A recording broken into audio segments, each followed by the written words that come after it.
Flipadelphia, here we come!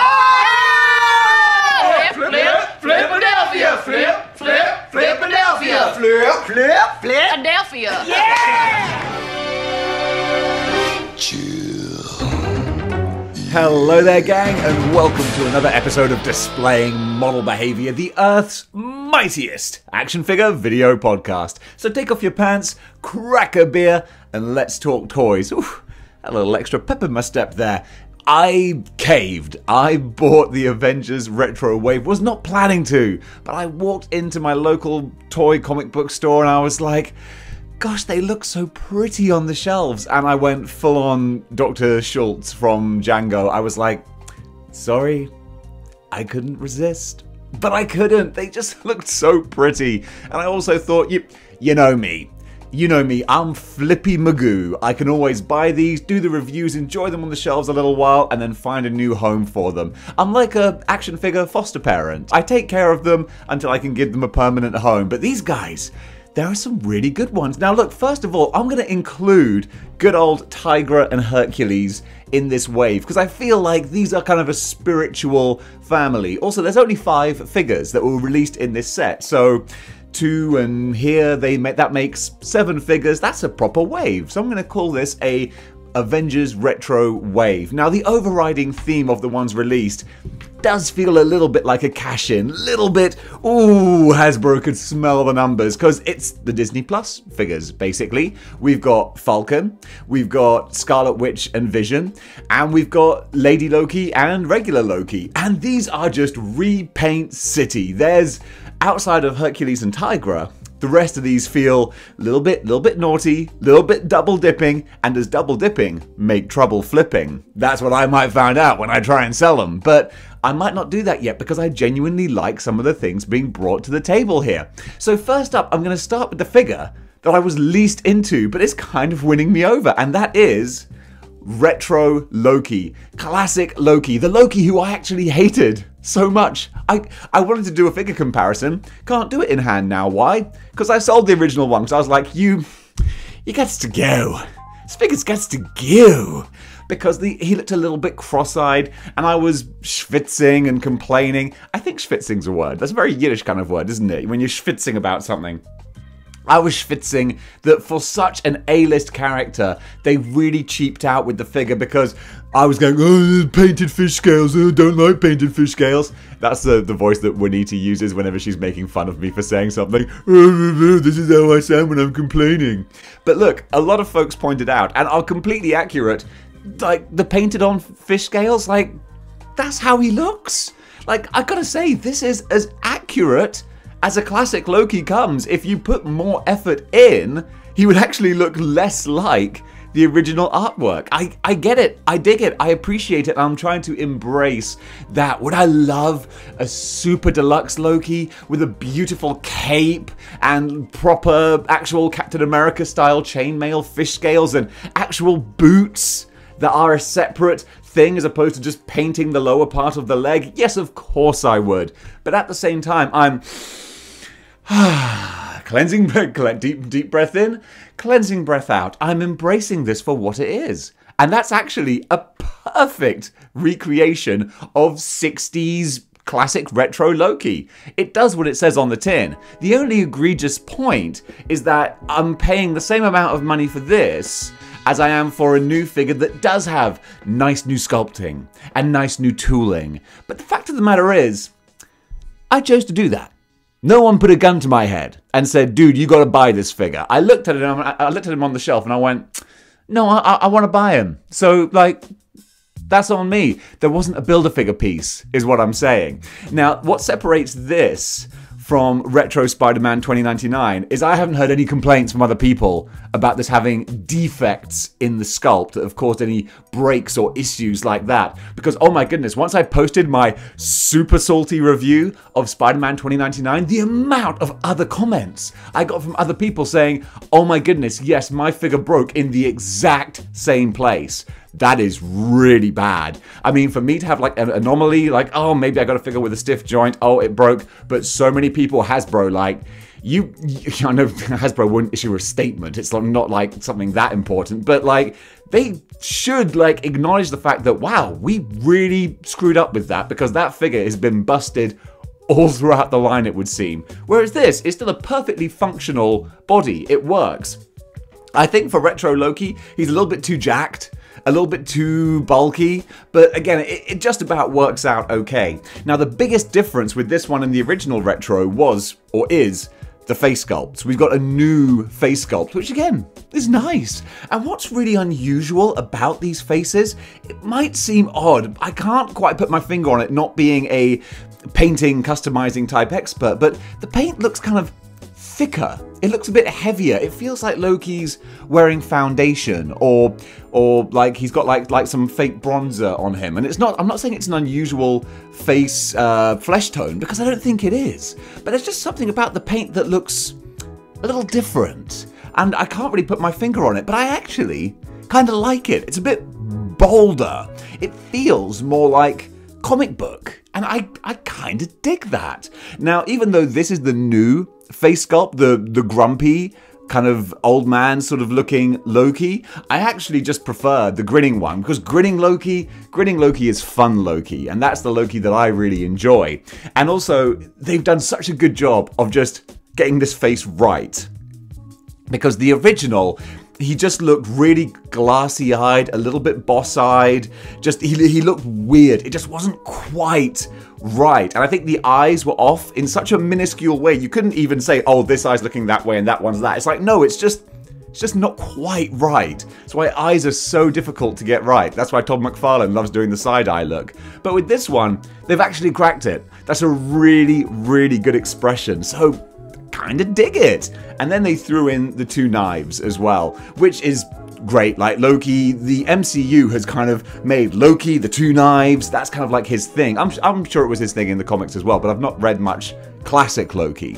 But just seeing him there with the two blades, it looks really good. It just works. Now, the figure still feels super basic. I always hate boots that are just coloured in legs. That's always kind of, it sort of irritates me, but I appreciate it is what it is. So considering that I was going in really not wanting to like this figure, genuinely, I actually think he's a kind of okay. And with that in mind, I'm actually kind of happy to have him on the shelf. I've really turned around on this guy.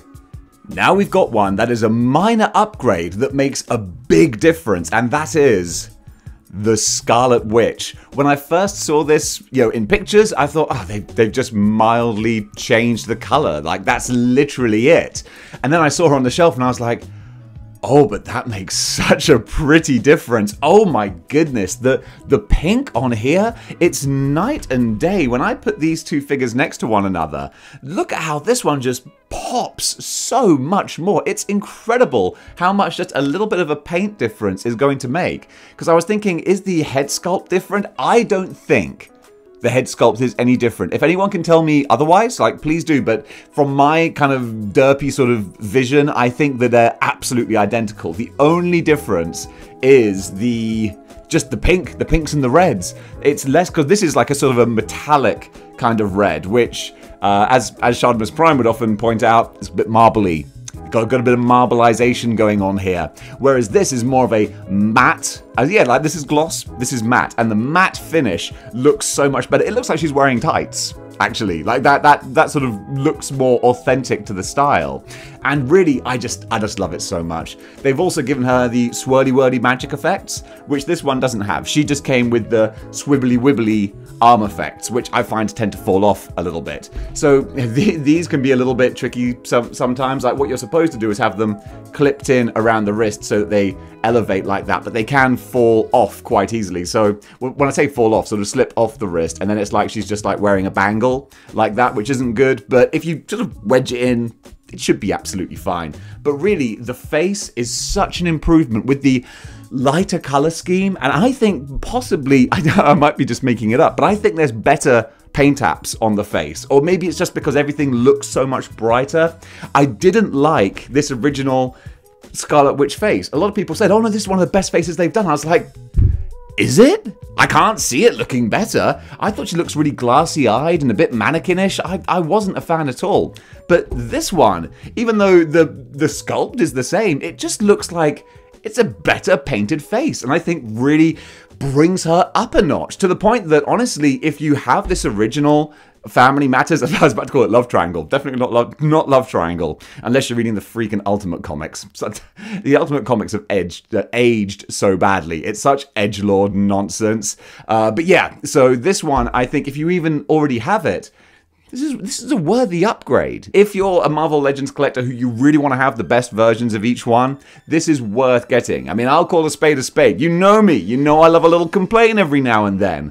But again, what's great about this retro wave is you don't got to buy it. You know, it's not a Build-A-Figure wave, so it's up to you. Now, with the Scarlet Witch, again, different from Spider-Man 2099, that was a character, a figure, that would have benefited so much from a new version. Whereas this is a great body. Yes, could they have gone with the female buck and the double jointed elbows and all that kind of thing? Yeah, but that's not what the retro wave is all about. Should it therefore be a couple of shekels cheaper? Yeah, I do think so. The price increase is all across the board. Whereas really with the retro wave, I don't know, if you made it a couple of bucks cheaper, that would just make everyone feel so much better about buying these figures. Because they're like, yeah, they are repaints, they are reused, there's no Build-A-Figure piece, but it's a couple of bucks cheaper. So it all kind of works out. So there's still a little bit of a cash grabby kind of feel, but honestly, with a paint job like this and the extra magic effects and just the overall improvement, you can grab my cash. I don't mind. I really like Scarlet Witch. And what would Scarlet Witch be without the Vision? Now, White Vision, super West Coast Avengers Vision. I gotta say, I've sold a lot of action figures recently. Selling my classic Vision, I am thinking like, do I regret doing that? And I don't. Pretty sure I don't. But still, having this White Vision, I love just how bright he looks. Yes, there's only 2 colors going on here, but sometimes less is more because all of this white with just a little bit of gray.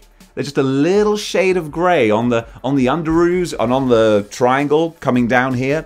That makes all the difference to add what feels like shadow and shading and effect going on here. And then his Vision face, it feels kind of thick. It feels kind of androidy. To me, it's really interesting. Maybe my mind is just filling in the gaps, but this doesn't feel to me like a human head that just doesn't have any hair. It feels synthetic, and that's what's really cool. The Vision, he's an android or a synthezoid. He is synthetic, and this figure feels like a synthetic human, not just a human buck. And that's really cool. I don't know if my brain is just making the dots itself, but for me, it works. I really, really like this. And there's something menacing. There's something really menacing about this version of the Vision. And what's actually kind of cool, who would have thought? Never would have thought you'd actually learn something from reading the back of the boxes. But actually I did. I didn't realize, I'm not an Avengers expert, I didn't realize that the White Vision story is actually really close to WandaVision. Like, I didn't realize that Vision was destroyed and then rebuilt without his memories or emotions, and that's the White Vision. I thought that was just the WandaVision story. But no, that's actually a mirror of what does happen in the comics. So bravo, guys, for doing that. And yay me for learning something from the 2 sentences they put on the back of those boxes. I thought they were such pointless write-ups, but there you go. I actually learned something, which is a credit to not knowing much. The less you know, the more you're able to learn. Yeah, you see? That's one of those memes where it's like, you know, can't not learn anything if you're ignorant to start with. Then you can't help but learn stuff. And I've learned that this Vision, if you're on the fence about him, he's really good. I wish I had the other colourful one in hand to compare them. One thing that surprised me when I saw him in the box was his big old bare feet. I'm sure it's accurate. I was just surprised. I was like, oh, look at his little toes there. They're kind of adorable. And then also, check out the cape. Now look, I'm being won over to the snobby, oh, I like cloth goods type camp. I do, absolutely. But for a plastic cape, I love the way that they've tapered it in the middle and then it flares out at the back. It makes a really dramatic looking cape. It feels like a Superman kind of cape. It doesn't clip into the back very securely. Like, you really gotta wedge it in there. I might actually heat up the body so that I can push the peg in a bit deeper.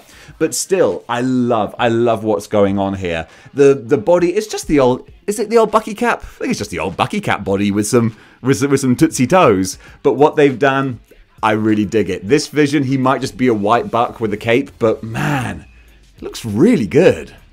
Now, possibly the more pointless upgrade is the Falcon. This does feel like they were sat in an executive board meeting saying, yo, we gotta capitalize on the Disney shows, let's fart out Falcon again. Just because you can get the original, ta-da, you can get the original so easy. Like, he's still at retail. It only came out like a year and a half ago, give or take? Super easy, barely an inconvenience. Just go to the shops and buy Falcon. So did we really need a new release of the Falcon? Well, Hasbro thought so. But all they've really done is just change the paint scheme a little bit. Again, showing my ignorance, I'm not sure what era either one is from. So maybe this is more of like the People's Falcon. Maybe people were desperate to get this version. I don't know. I don't know. But I like the gold. I like the gold on the armbands for this one because it zhuzhes up the costume a bit more. But then again, the rest of the costume maybe is a little more plain. It's got the little red piping though, whereas this one has the bare arms, which again just makes it perhaps a little bit more interesting. You could honestly, if you put these behind my back, swap them around, and then brought them out again, and were like, "Hey Dave, which one's the new Falcon?" I'd be like, I got nothing. You know, I really can't even tell that big of a difference. If you have this one, then you really don't need the new one, unless you are a hardcore Avengers Falcon fan and you want to have a specific... This is getting so close to my eye. With every gesture I do, I gotta be so careful.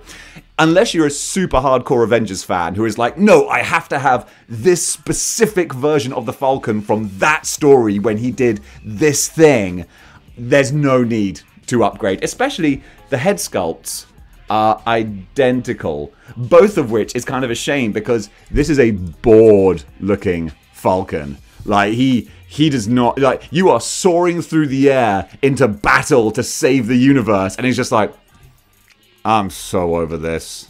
Like, when is anyone going to accept me as an A-list Avenger? I'm tired of being B-team.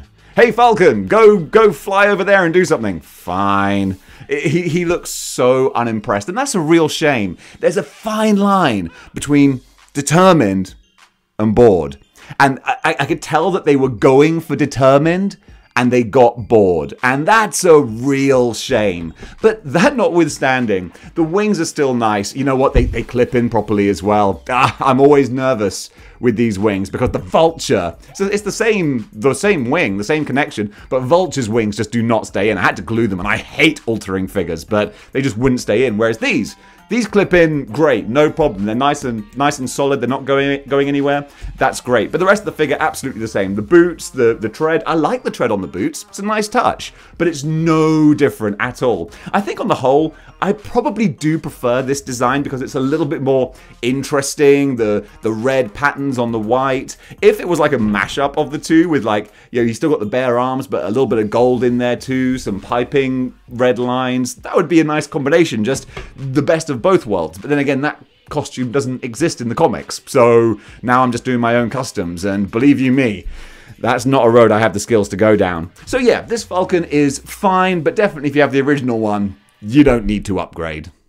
And finally, we have a real random kind of last addition to the wave, Lady Loki. Now, again, not too sure about the comics, but I think, from what I'm told, this is when Loki took over the body of Sif. So I think this is like Lady Sif, but being sort of controlled by Loki. And then actually later in the comics, Loki himself does adopt a female persona, which I think is kind of cool, actually. I love that gender fluid, androgynous Loki kind of character. I mean, why the heck not? So this is really pretty. This is straight up a really pretty action figure. Sorry, I just did a hard cut in the edit there because I burped. Because the problem is when I do these reviews, I'm sucking in so much air that I end up giving myself gas. It's crazy. There should be like a supercut of me burping. Believe me, I have that footage. Just tons of it. Just So, anyway, Lady Loki. Let's go back to the figures. Lady Loki, really, really great figure. Came out originally in the A-Force box set with Monica Rambeau and Elsa Bloodstone and the Wibbly Wobbly Space Lady and She-Hulk, I think. Was that all of them? I'll test myself later. But really, with all the accessories. Look at all these accessories. I can't really compare to the original because don't have it, never owned it.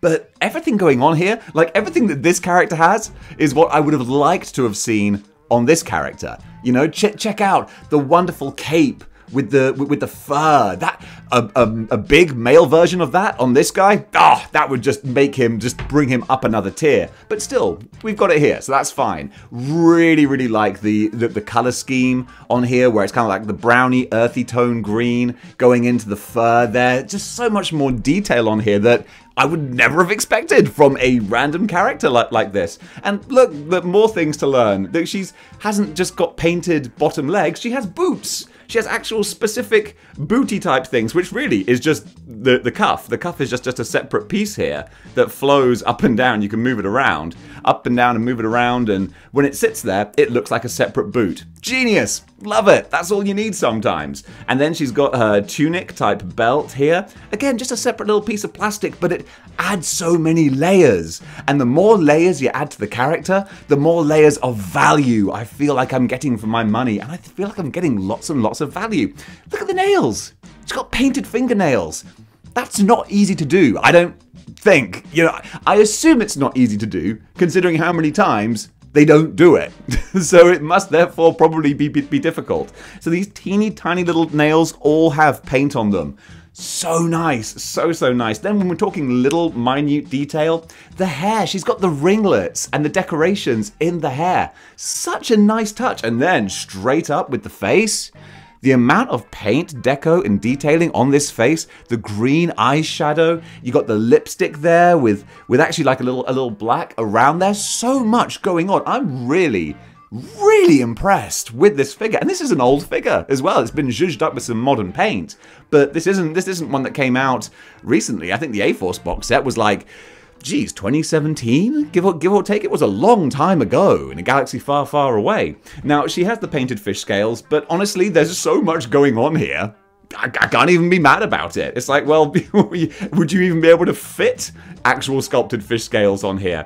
And honestly, at this point, I don't mind saying, who cares? Because you're getting your money's worth. Then on the arms, on the forearms, we've got this more metallic kind of paint, kind of like the same metallic paint on the old Scarlet Witch, which can go a bit marbly. It's a little bit marbly here as well, I think. But again, it doesn't actually matter because it looks like she's shimmering, like she's wearing emerald armor. That's actually really cool because it stands out perfectly in separation from the other green color used on the fish scales. There's so much going on with this. The more I look at it, the detailing on her crown, on her horns, I'm kind of smitten by this figure. Really good. So guys, if you're on the fence, if you think, well, I've got a Loki, why do I need a female version as well? One Loki is enough, am I right? Of course I'm right. I'm rarely ever right. But if I've got one Loki, I'm happy to have the other one too, because I think this works really well. Female Loki, absolutely excellent. I'm really pleased with this one. So guys, all that's left to do now, having gone over these figures, is to rank the entire wave. So coming in at the bottom might surprise a few people, but I'm going to say Falcon at the bottom here, simply because he's almost, to a dummy, kind of indistinguishable from the original one. Just a slightly different costume. No different accessories, the same head, which still looks bored. Not a fan of the Falcon. He's just fine, he's there. Loki next, still not what I would call a great figure at all, but I've come around to him. I really like the fact that actually he is just a great representation of classic old school Loki, and I do like the different head sculpts we've got. I really dig that.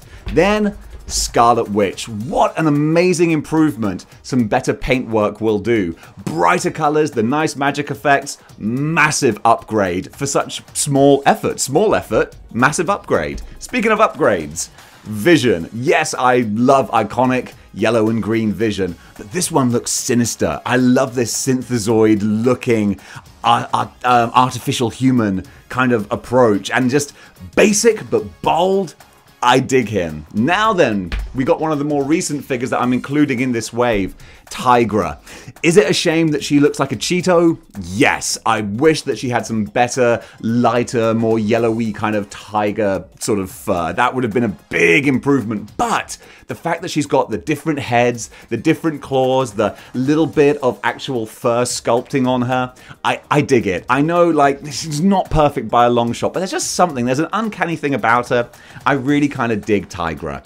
Then, Lady Loki. And I gotta say that maybe if we never got the A-Force one, if this was a brand new figure that we've never had before, I might put her at the top spot. But it is just a repaint re-release. But it's such a good one. I'm surprised they haven't gone back to the well with this one already, because there's so much going on here. I think this will make a lot of people very, very happy. Great figure. And then finally, my number one for the wave is the Mighty Hercules. Just big, chunky figure, and so stupid, but in a good way. I love goofy, stupid. Two different heads with two very distinct expressions. That's what makes it a lot of fun. Then just a big buck that makes it feel like you've got your money's worth. Tried to balance him there, failed miserably. Then his ridiculous mallet and his straps and gladiator type gear. So bonkers, so fun. Absolutely love Hercules.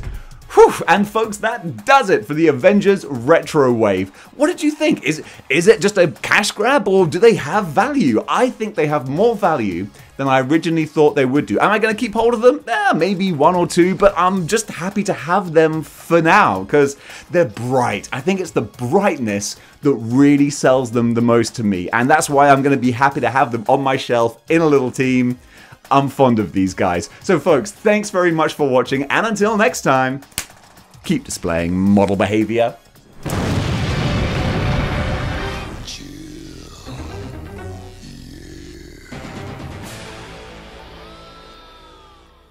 Hello there, human. Did you enjoy this video?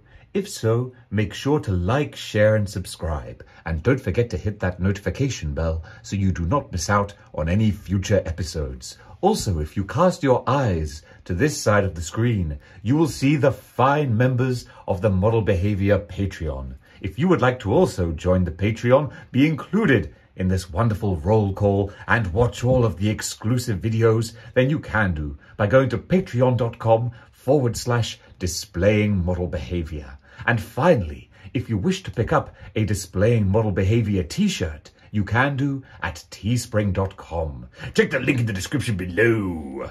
Thank you very much for your time. Cup